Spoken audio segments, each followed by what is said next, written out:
Now, I'd like to spend a little bit of time in this section here called Stressing the Unusual. So if you have the 12th edition, it's going to be on page 152. But if you have another edition, you're still going to find this in the back of the chapter titled Basic News Leads. So stressing the unusual is called that because there's something unusual in here. Now, most news stories have some unusual element, but there's something in the story that even goes a little bit beyond what's already unusual about the story. And when you find that, you always want to put that at the top of your story, regardless of how you tell the story or what platform that you use.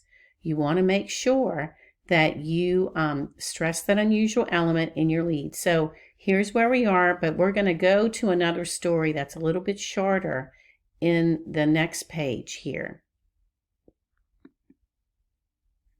So we're going to look at story number 4. And again, whichever edition you have, it's still going to be called story number 4. And here it is right here. So if you want to pause your video and go ahead and read this, and then we'll brainstorm about it a little bit. So remember, the first question that you ask yourself is what happened here? And so ask yourself what happened basically. Now, I'm not going to tell you what the unusual element is in here. I'm going to let you find that yourself. But that piece needs to go in your lead. I'm going to tell you how you're not going to start the story. You're not going to start the story like this. Now, you're going to flip on the TV and you're going to maybe hear on the radio this is not the way you're going to start. We don't even need to know that. We need to remember, throw our reader into the pool with all of his or her clothes on, right? We need to tell us right away what's happening. We don't dip our toe in the water. We just rush right in. And so what you're going to do is start by telling us what happened. So let's look at our who's, right? So we have Cheryl Nichols, who ran her car into the rear of a pickup truck, right? And she did it at this busy intersection during Thursday rush hour, right? And so we have a specific time here, and then we have a more generalized time here. And so one thing that you could do is think about, so we have our where, we have our who, we have our what happened, and the unusual element needs to go in the lead, and you need to find that. What you could do in your lead is say Thursday afternoon rush hour, and then put the specific time later. And that's because in a platform like video or audio, you probably wouldn't give the specific time because the audience can really identify with that Thursday afternoon rush hour general time period. And that tells us a lot right there that it was a busy time of the day. There were lots of cars everywhere. And so if I were backed up and sitting for an hour, I would sometimes go and see why. Maybe I didn't know why, but I can look and see. I can Google this and find it somewhere on the internet, this place, so I can figure out what happened and why I was stuck there. So you want to do that too. Now, the fact that the police are investigating it is really at the bottom of the story because the story is about what she did, what happened. Now, we're going to delay ID. You always ask yourself, do we immediately ID these people? Do we delay ID them? And we're going to delay ID them because the public's not going to know who they are. So let's give them a hometown, which is usually the best way to do that. And this is a story where we have two who's. If you could say the police department is a who, but I'm not going to let you do that. So the truth is, the easiest way to write this story is really to start with who caused it, which is her. So we're going to give them a hometown. I want you to call them, they're from your hometown. So if you're from New Orleans, so you can say a New Orleans driver. You can start with her. We're going to delay ID them. And you may not even have to talk about him because she ran into the back of a pickup truck, right? You don't want to say she caused a 2-car accident because I can cause a 2-car accident and not even be driving a car, You know, maybe I'm acting silly on the side of the road and two people are watching me and they crash into each other. So I need to be super specific about what happened and what she did. Remember, you know what the story's about, but your audience doesn't know. So we have to be clear here. Now, when you write your second paragraph, then we need to start off by saying who did what. So we need to go ahead and we're going to use ages and addresses for both of our people here so that it helps you to get used to writing those things. You might have her address in a traditional story because it helps us. She received a ticket, and so we could usually, when there's something like that happens, the address is there so we can really narrow down who that person is. But we're going to put both of them just so we can get used to setting them up. And the way that the book does it, see right here, is really the way that you want to do it. Same thing here with Ronald Dawkins, right?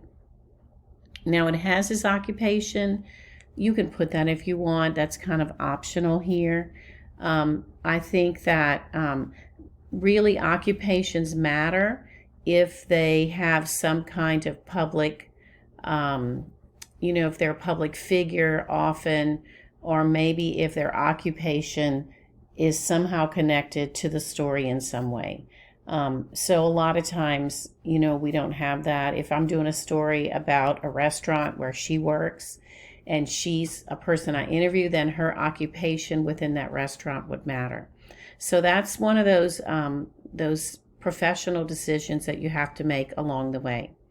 So so we've got that. So you're going to have your lead's going to tell us who does what, where and when, and the unusual element. Second paragraph, you're going to need to identify everyone.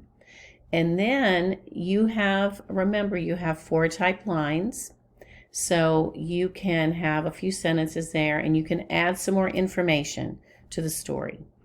And then after that, you're going to go again from most important to least important. So this story lends itself well to inverted pyramid. So let's go ahead and look at a few things in here I want to point out to you. So Nichols' Toyota suffered severe damage. And then it goes down to say that police said the car was a total loss or was totaled. So we don't need to have both of those. You need to think just because it's in the fact set doesn't mean it's going to be the best way to say it. Sometimes the way the information appears, you like the way it's worded. It's okay to use some of that, but you need to use professional judgment here. Another thing too is a problem word called only. She sustained only bruises and a laceration on her leg. Let's look at that statement right here. The word only is problematic. It's really an opinion word. And I would avoid it like the plague, right? Unless it's in a direct quote. Because what I'm saying here is, she only had bruises and a cut, right? Well, what if she had like a 15-inch cut on her leg, but she didn't have to be hospitalized. She got to go home. You've been fender benders before, people you love have been, and they can be pretty banged up, even though they walked away and everything's okay. So don't use that word only. And also, when was the last time you told your friend you have a paper laceration on your finger? Well, you didn't do it, right? And so let's use a word that we normally use, which is cut. If you get a police report, you're going to hear that police lingo. A lot of things. A lot of these you're going to have to change and use regular people conversation words in what you're going to say here. So be careful there. Now, police charged her. And so here's some background information, right? The cell phone law was passed last year by the state legislature, and it banned the operation of a cell phone while driving. So let's look at a few things here. Remember that word last year. Don't make us figure out when last year was. Just tell us the name of the year.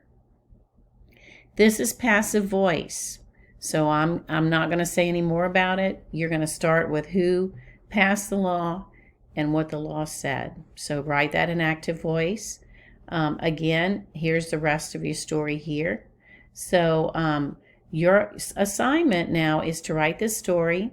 You're going to have probably maybe 3 or 4 paragraphs here. I don't want to give you a paragraph length because remember, your max length for second and subsequent paragraphs is going to be 4 type lines, but you can have a paragraph that's 1 line. That's not a problem. But you're going to have more than 2. This is going to be longer than what we've done before. But you want to do the whole story, so everything in here is pertinent. Go back and look here. Make sure that you check your facts. I'm not going to say that anymore. That's on you to do that in the back of the book. So if you have any questions, make sure you contact me and we can work those questions out. I can give you some answers.